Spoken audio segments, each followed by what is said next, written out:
Hello, good morning. আজকে সকালবেলা তোমাদের সঙ্গে রান্নাঘর থেকে ব্লগ শেয়ার করছি। আসলে সকালবেলায় আজকে রান্নাবান্না তোড়জোড় শুরু হয়ে গেছে। তো গতকাল বা তার আগের দিন এই যে কত মাছগুলো নিয়ে এসেছিলো পুকুর থেকে, সেই সব মাছ দিয়ে রান্নাবান্না হবে। একটা রুই মাছ নিয়ে এসেছিলো, বেশ অনেক বড়, 1 কিলোর উপরে হবে। সেই মাছটা দিয়ে আজকে রাখবো।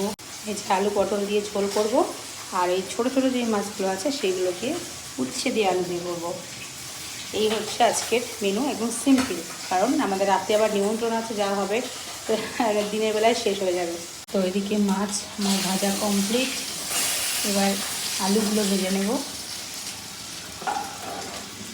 দেখবা একে একে সমস্ত ভাজাভুজিগুলো কমপ্লিট হয়ে গেলে না, রান্নাটা অর্ধেক হয়েই যায়। তো এখানে 2 তরকারির আলু সবগুলো একসঙ্গে ভেজে নেব। ভাজাভুজিগুলো হয়ে গেলে অনেকটা এগিয়ে যায় রান্না। আর সকালবেলা হলে একটু রান্নাবান্না করার সুযোগ পাই, আবার তোমাদের সময় শেয়ারও করতে পারি। কিন্তু একটু বেলা হয়ে গেলে রান্না হয় না, আমি পারি না, কারণ আমার অনেক কাজ থাকে, বাচ্চাগুলোর পিছনে সময় দিতে হয়। আবার কালকে আর আজকে দেখি আবার আমাদের যিনি হেল্প করে উনি আসছে না, মানে আরও মুশকিল হয়ে গেছে। মনি ওদিকে ছোটোটাকে নিয়ে একটু ঘুরে বেড়াচ্ছে, আমাকে রান্নাটা ঝপাঝপ সেরে নিই। আরও একটা জিনিস শেয়ার করি, এই যে চাল কুমড়ো দেখছো, এইটাও কিন্তু আমাদের গাছে হয়েছে। কি সুন্দর থাকে। এর আগের দিন একটা কুমড়ো হয়েছিল, সেটাও দেখিয়েছিলাম তোমাদের সাথে।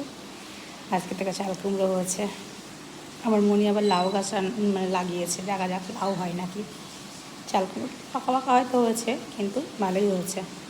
তো এদিকে পটলগুলো ভেজে নিই, ভেজে তুলে রাখবো। তারপরে হালকা একটু মশলা দেবো, বেশি না, আদা জিরে বাটা আর লঙ্কা।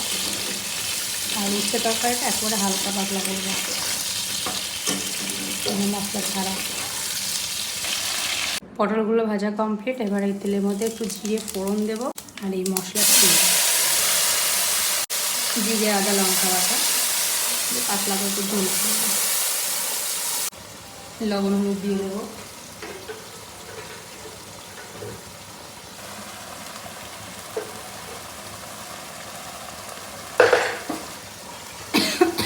ঝাঁজ লাগছে। একটু হালকা কষা হয়ে গেলে আলু পটল ওইগুলো দিয়ে, তারপরে গরম জল দিয়ে ফুটিয়ে মাছ দিয়ে গরম মশলা দিয়ে নামিয়ে নেবো। ব্যাস কমপ্লিট।